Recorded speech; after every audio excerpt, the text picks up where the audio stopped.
فی الغیبۃ للصائم، یہ باب ہے کہ روزے کی حالت میں غیبت کرنا کتنا بڑا گناہ ہے۔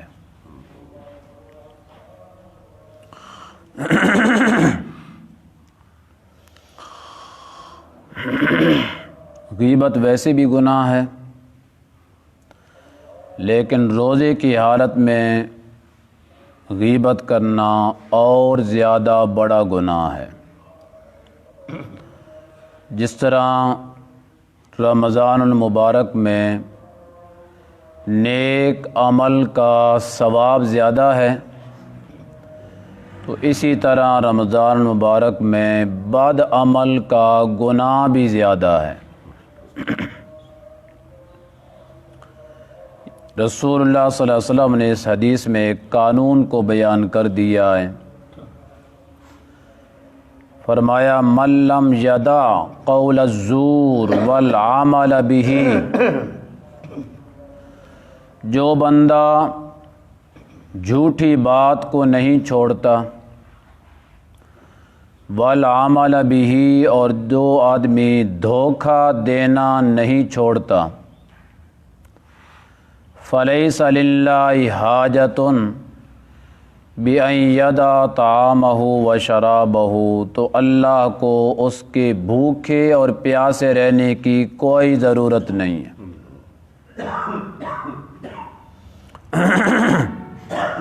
یہاں تین باتیں ذکر کی گئی ہیں۔ ایک ہوتا ہے کذب، اور ایک ہے قول زور، اور ایک عمل زور۔ کذب وہ ہوتا ہے کہ ایک بات واقعے کے خلاف ہو۔ مثلا میں نے ایک بات آپ کے سامنے آپ کو ایک خبر دی ہے، لیکن تحقیق آر سے یہ پتہ چلا ہے کہ یہ بات واقعے کے مطابق نہیں، تو یہ جھوٹ ہے، جسے عربی میں کذب کہتے ہیں۔ لیکن یہ جو بات میں نے بیان کی ہے وہ سادے انداز میں بیان کی ہے، نہ میں نے قسم اٹھائی ہے، نہ کوئی تاکیدی جملہ بولا ہے، تو وہ کذب ہے۔ لیکن میں نے آپ کو ایک خبر دی ہے اور میں نے اللہ کے نام کی قسم اٹھا کر بیان کی ہے، یا اور کوئی تاکیدی جملہ بولا ہے، اور بعد میں تحقیق سے یہ بات معلوم ہوئی کہ وہ بات جھوٹی ہے، تو اسے کہتے ہیں قول الزور۔ یہ کذب سے اگلا درجہ ہے، یہ کذب سے ایک درجہ بڑھ کر ہے۔ اس کو آپ یوں بھی سمجھ سکتے ہیں کہ اگر کسی نے 100% جھوٹ بولا ہے تو اسے کذب کہتے ہیں، اور اگر 100% سے بھی بڑھ کر جھوٹ بولا ہے تو اسے قول زور کہتے ہیں۔ جھوٹی بات، زور کا لفظی معنی ہے کسی بات کو مزین کر کے خوبصورت کر کے پیش کرنا، اور حقیقت میں وہ جھوٹ ہو۔ اب جو آدمی قسم اٹھا کر اللہ کا نام استعمال کر رہا ہے، ظاہر ہے کہ سننے والے نے اللہ کے نام کا احترام کرتی اس بات کو سچ سمجھنا ہے۔ اللہ کے نام کا احترام آ گیا، قسم جو اٹھا لی، لیکن بول وہ جھوٹ رہا ہے۔ اب اس نے جھوٹ کو خوبصورت انداز میں پیش کر کے پیش ایسے کیا ہے کہ اگلا اس کو سچ سمجھ رہا ہے، لیکن حقیقت میں ہے کیا؟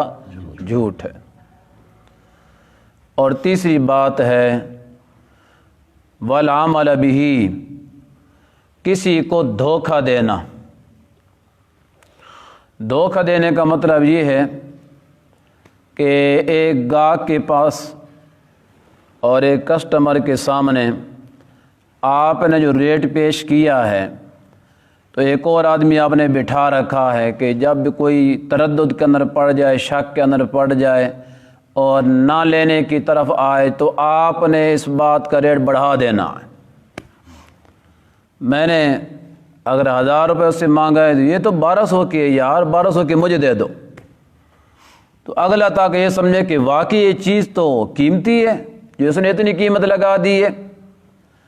تو اس طرح کا دوسرے کو دھوکہ دے کر چیز بیچنا یہ عملاً قول زور ہے، قول زور پہ عمل کیا گیا ہے، دوسرے کو دھوکہ دیا گیا ہے۔ تو جس طرح قول الزور جھوٹی بات کہنی غلط ہے، کسی کو دھوکہ دینا بھی غلط ہے۔ جھوٹ کہنا جس طرح حرام ہے، اسی طرح دھوکہ دینا بھی حرام ہے۔ امام ترمذی رحمۃ اللہ علیہ نے جو باب قائم کیا ہے، باب کے اندر غیبت کا ذکر کیا ہے۔ روزے دار کے لیے غیبت کرنا بہت بڑا گناہ ہے، اور حدیث وہ لے کر آئے جس میں غیبت کا ذکر نہیں، جھوٹ کا ذکر ہے، دھوکے کا ذکر ہے۔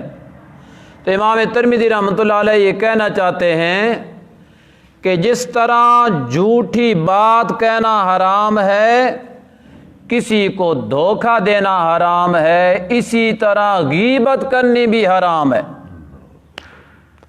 اور یہ بات آپ کے ذہن کے اندر ہے، غیبت جو ہوتی ہے وہ جھوٹ نہیں ہوتا، غیبت سچ ہوتی ہے۔ بات سمجھ رہے ہیں؟ غیبت جھوٹ نہیں ہوتی، غیبت سچ ہوتی ہے سچی بات، لیکن ہے عیب کی بات۔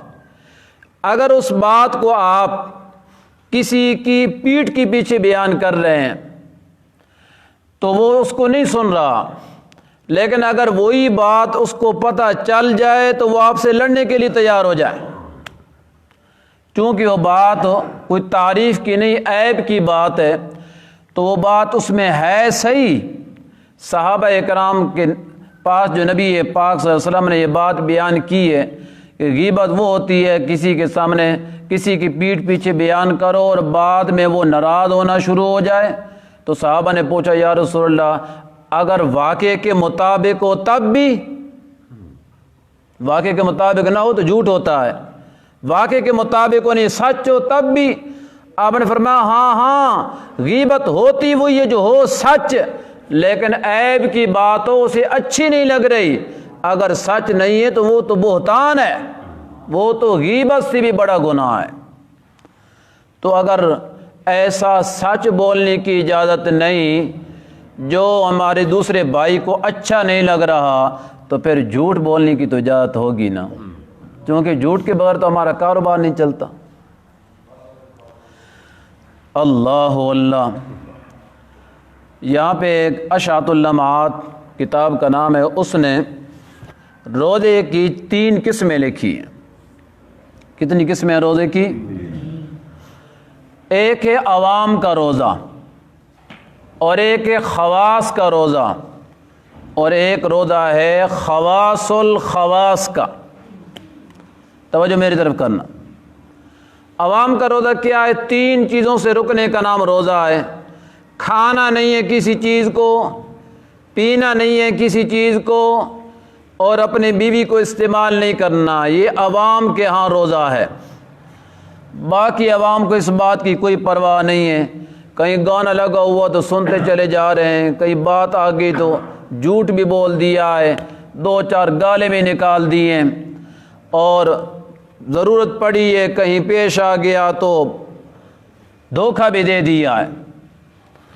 یعنی جیسے کیسی بات آ گئی، جس طرح عام روٹین میں انسان سال کے اندر چلتا ہے اسی طرح چلتا جاتا ہے، چلو روزہ تو ہمارا ہے، یہ عوام کا روزہ ہے۔ دوسرا روزہ ہوتا ہے خواص کا، کہ پہلی 3 چیزوں سے بھی روک لے، اور اپنے حواس 5 کو ممنوعات شرعیہ سے روک لے۔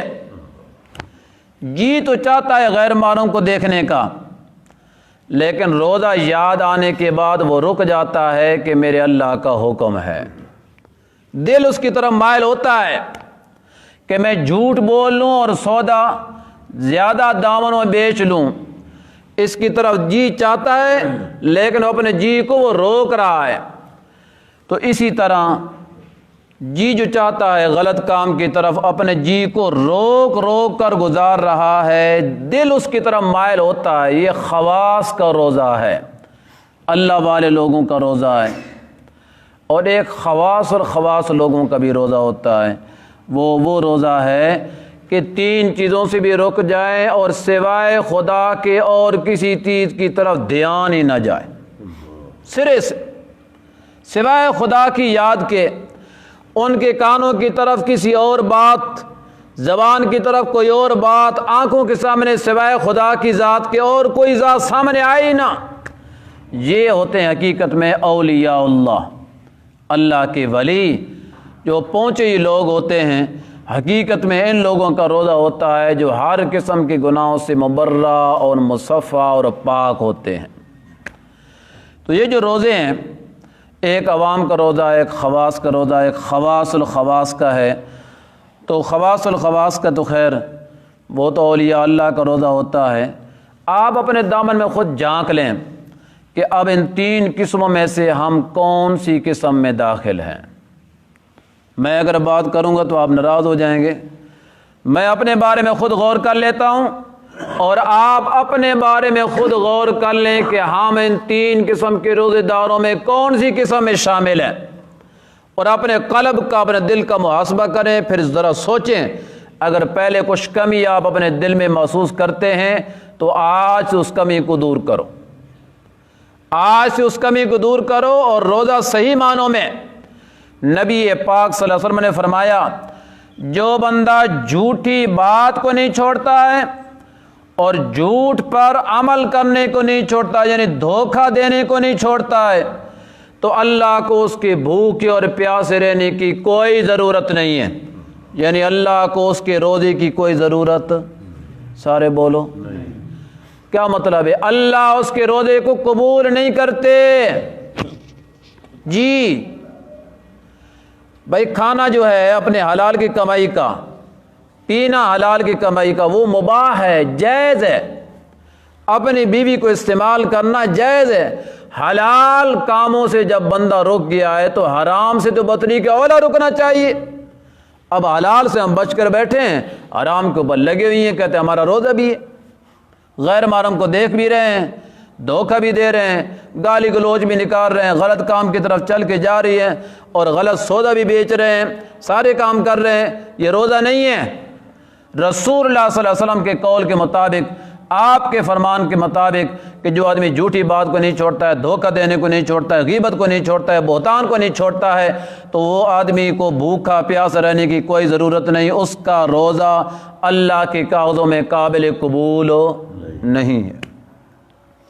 لیکن اس کا یہ مطلب نہیں ہے کہ آپ کو یہ اجازت دی جا رہی ہے کہ چونکہ ہم سے جھوٹ چھوڑا نہیں جا سکتا، چونکہ ہم دھوکہ دینا چھوڑ نہیں سکتے، لہذا اب ہمارے پر روزے فرض نہیں رہے، لو جی موجاں ہو گئی ہیں۔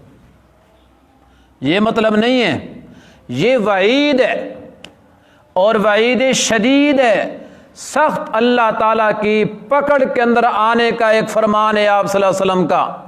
یہ ایسی جیسے آپ نے فرمایا کہ ہجرت صرف اس چیز کا نام نہیں ہے کہ آپ اپنے وطن کو چھوڑ دیں اور اپنے مال کو چھوڑ دیں، اپنے گھر کو چھوڑ دیں، اپنے خاندان کو چھوڑ کر ایک جگہ سے دوسری جگہ کی طرف ہجرت کر کے چلے جائیں اور وہاں جا کر وہی پہلے کے کام، نہ ڈاکہ چھوڑنا ہے، نہ چوری چھوڑنی ہے، نہ لواطت چھوڑنی ہے، نہ زنا چھوڑنا ہے، نہ غیبت چھوڑنی ہے، نہ بہتان چھوڑنا ہے، نہ جھوٹ چھوڑنا ہے، نہ غیبت چھوڑنی ہے، کچھ بھی نہیں چھوڑنا، سارے کام کری جانے ہیں، اور ہجرت بھی کر گیا ہے۔ اس ہجرت کا کیا فائدہ ہے؟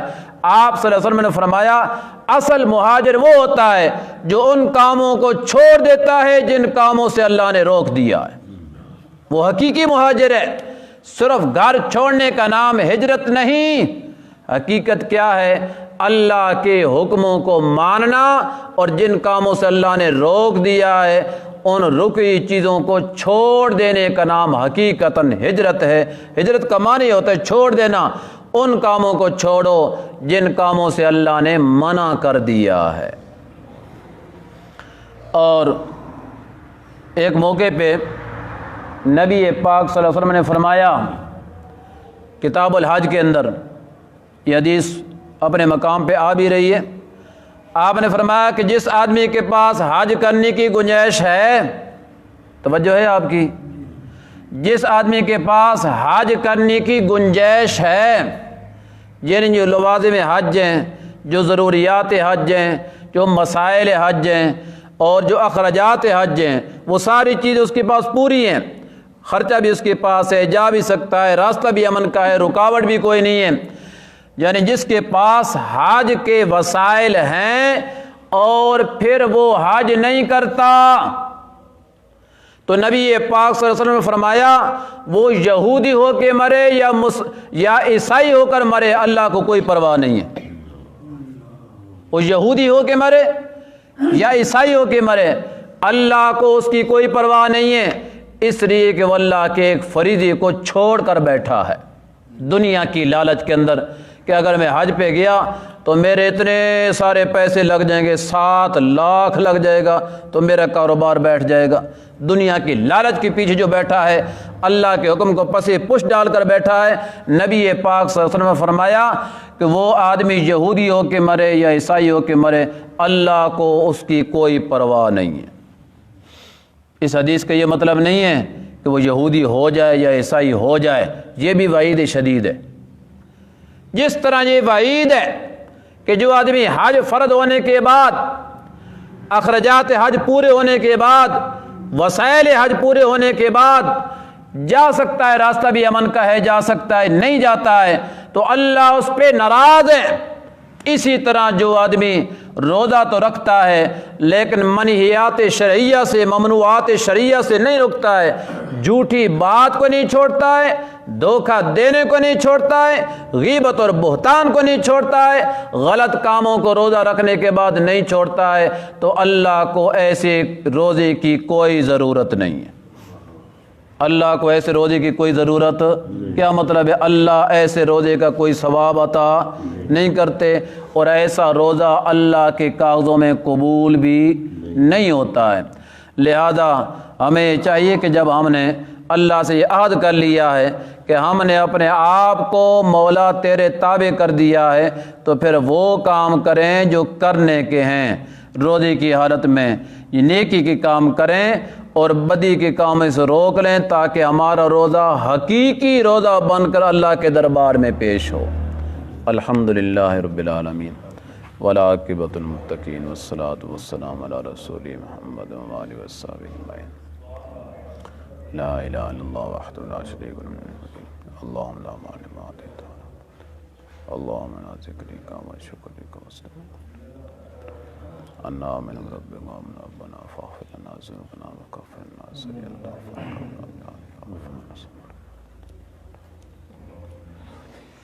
اجمعین برحمتک یا